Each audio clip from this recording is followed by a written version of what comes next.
Hi, I'm Rob from B&H, and we're at NAB 2015. I'm in the iZotope booth talking to Brandon about a new RX plugin, RX Loudness Control. This plugin's going to make a lot of broadcast audio engineers very happy. Brandon, tell me a little bit about it.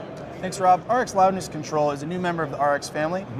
We've created it to work in Avid Pro Tools, Avid Media Composer, and Adobe Premiere. Excellent. We wanted to create a simple tool as a loudness solution. It's a big issue kind of going on in the industry. There's a lot of different loudness standards that are being set. All over the world. All over the world. Sure. And so what we've wanted to do is kind of gather up all those standards, put them in a preset menu, and make an easy solution for audio and video editors to have a way to deliver their materials at broadcast standards. And be confident that they're doing that correctly. Exactly, yeah. Okay, fantastic. How many channels can I get? Obviously stereo, but is surround sound available? It is, yeah. So we're going to do 5.1. Okay. And that's exciting because there's a lot of broadcast mixers that work in 5.1, so this will work in that solution. There's not different levels of it. It's one product. It's coming in at a great price, and it's all the iZotope professional technology that people are used to. And it's an offline process, right? It is, yeah. It kind of works in a couple ways. I'm going to show you the workflow in Pro Tools really quick. So it works as an audio suite plugin. Basically, we can go here and select RX Loudness Control. We're going to select our content. I've got my mixdown file right here. Right before I deliver this, I want to make sure we're compliant with the loudness standards.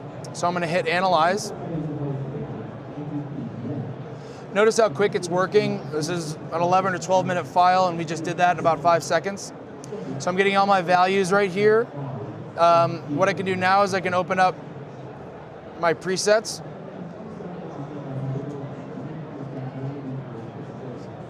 And we can basically choose a preset here. We have a histogram. So you can see through this histogram, you can check out your short term and your momentary loudness graphs. You can scroll over here to see where some material might have been problematic. And we've got a module or a section down here where you can turn on short term and momentary correction. Some standards require a gate as well, a loudness gate, and so we wanted to make sure we give you all the tools to meet the different broadcast standards. Once we have a preset that we've selected, we can hit render, and it's basically going to do all of its correction. It's going to do a global gain, raise or reduction, and then we're going to hit it with iZotope's high quality limiter. It's very transparent, which is great because it's not going to affect any type of quality from the mix.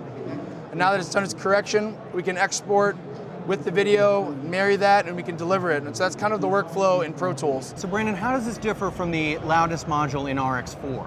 It's a good question.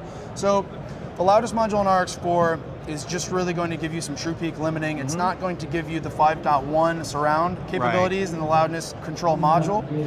It's also not going to give you your momentary and short-term corrections. So you get a lot more granular with your types of correction there. It's really meant to be also a tool that is not bound by the RX application. Got it. So we wanted to make sure that video guys can use this. We don't want to have to deal with the other parts of the RX family, and that's kind of why we have them as two separate things. Sounds great. Brandon, I appreciate it. Thank you Thanks so much. Yeah, of course. Thanks for coming by.